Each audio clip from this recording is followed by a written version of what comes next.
This is the World Organic News for the week ending 23rd of July 2018. John Moore reporting. Decarbonise the air and recarbonise the soil. We begin this week with a post from the blog CVD entitled Monsanto on trial over Roundup poisoning case.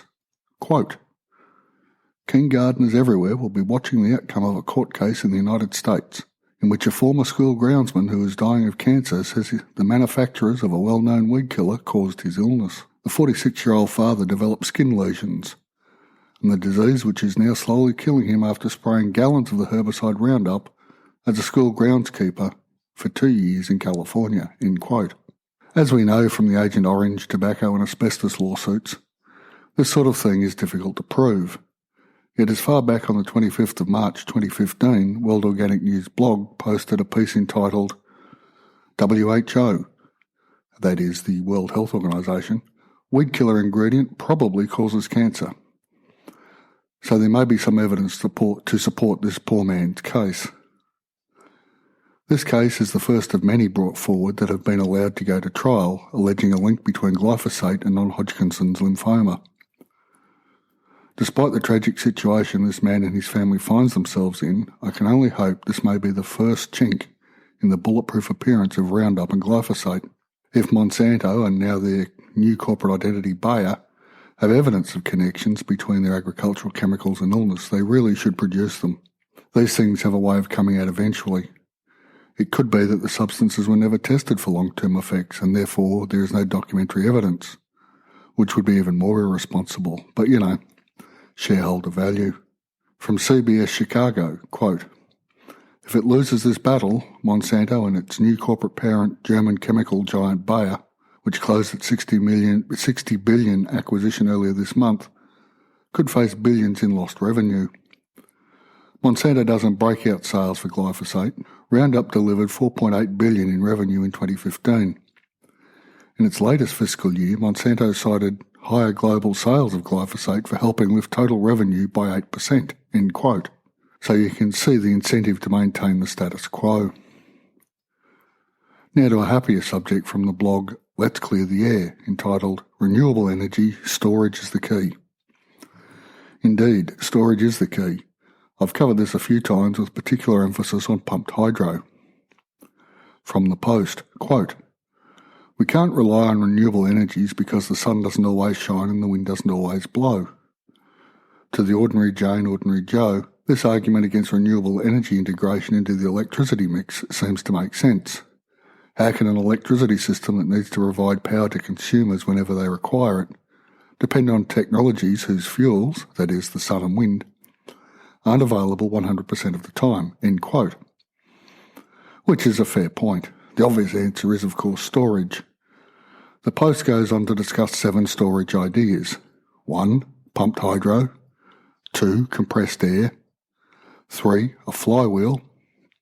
4. Lithium-ion batteries. 5. Lead-acid batteries. 6. Flow batteries. And 7. High-temperature batteries. Pumped hydro, lithium-ion and lead-acid batteries I think we all understand. Lithium-ion are the batteries used in Elon Musk's Tesla cars. Lead-acid are your standard car batteries. The flywheel idea is interesting.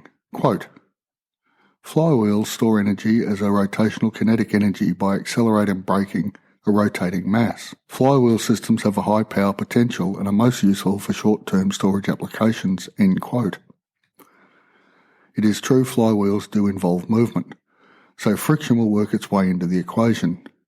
It is therefore definitely not a long-term storage option. Compressed air is similar to pumped hydro, but instead of using potential energy as the storage, water at height, but pressure as the storage. Quote, advantages. Low cost if existing underground caverns can be used for reservoirs. Advanced compressed air systems have been developed to capture heat during the compression phase, which are used during the expansion phase, thereby decreasing the amount of carbon dioxide released to the atmosphere. Disadvantages. Dramatic cost increase if underground caverns need to be created for the reservoirs. Classic compressed air unit systems emit carbon dioxide into the atmosphere during the compression phase, unless of course they're run by renewable energy electricity systems, and there's a higher investment risk, end quote. The disadvantages would certainly rule out many locations around the globe, especially on cost.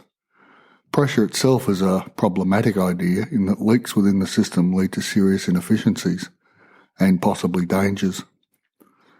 Flow batteries are a variation on fuel cells, using the renewable energy to split water to create a hydrogen store, which is then run through the fuel cells as demand for power arrives. Hydrogen presents its own issues. Think of the Zeppelin accident when the Hindenburg caught fire.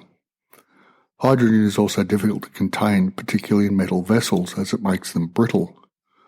Ceramics are a solution, and much work has already been done on this material in regards to the hydrogen-powered motor vehicles, so it has some potential. Now to high-temperature batteries. Quote, high-temperature batteries use liquid active materials and a solid ceramic electrolyte. High temperatures are required to keep the active materials in a liquid state. The advantages are very high energy densities, very low self-discharge rates, non-toxic materials, and high recyclability rate. The disadvantages are relatively high annual operating costs, safety systems, and high-temperature operation requires thermal enclosure and electrical heater, and there are also corrosion issues. End quote. This solution requires some development. Electrolyte research continues and breakthroughs are possible, which is a good thing. On the whole, I'm still a fan of pumped hydro. The technology is mature, the wrinkles have been ironed out, the system works as in place. There is a scheme in Scotland that doesn't use renewables but instead makes use of the price differences between off-peak and peak electricity prices, and it is profitable, so we have working examples. And now we move on to a scheme to certify regenerative food, in particular meat, dairy, wool and leather. As you can see, these are all animal products. This is because the scheme relies upon the use of grazing animals to regenerate soils. As I've discussed before, this requires a different management system from CAFOs, thankfully. Grazing animals that actually graze under this certification are living the life they are designed for. Indeed, they do so in tight concentrations and move on quickly. A form of rotational grazing, or as it's referred to nowadays, cell grazing, takes into account the health of the sward and the soil beneath it to determine the length of grazing. Pastures are then rested, the manures and urine feed the soil feeds the pasture plants, and these have time to regrow to healthy states before being grazed again.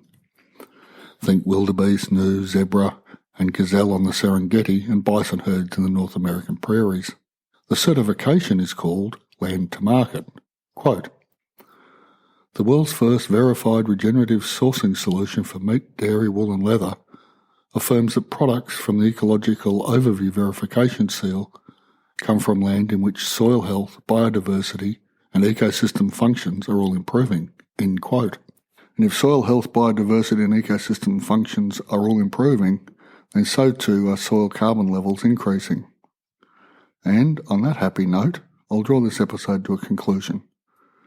Remember, decarbonise the air and recarbonise the soil.